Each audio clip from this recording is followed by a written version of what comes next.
বিশ্বকাপের রেস সবে শেষ হয়েছে। এরই মধ্যে শুরু হয়ে গেছে ফ্র্যাঞ্চাইজি ক্রিকেটের তোড়জোড়। সবার আগে আসছে লঙ্কান প্রিমিয়ার লিগ এলপিএল। এবারের আসরে বাংলাদেশ থেকে খেলবেন ৩ জন। সেই উদ্দেশ্যে রবিবার দেশ ছেড়েছেন মুস্তাফিজুর রহমান, তাওহিদ হৃদয় ও তাসকিন আহমেদ।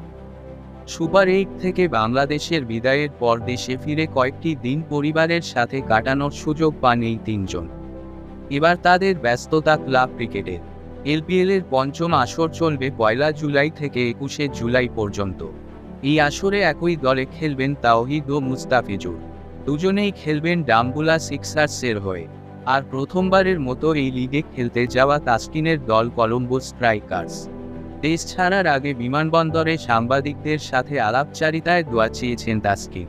তাসকিন বলেন, প্রথমবার যাচ্ছি এলপিএল খেলতে, দোয়া করবেন যাতে সুস্থ থাকি, ভালো থাকি। একই সুর গত আসরে জাফনা কিংসের হয়ে খেলা তাওহিদেরও। তিনি বলেন, আলহামদুলিল্লাহ এখন প্লেয়াররা বেশি খেলছে, আশা করি সামনে আরও বেশি খেলবে। সব জায়গায় ভালো করতে হবে, তাহলে আরও সুযোগ আসবে। কোনো পার্সোনাল টার্গেট নাই, দোয়া করবেন।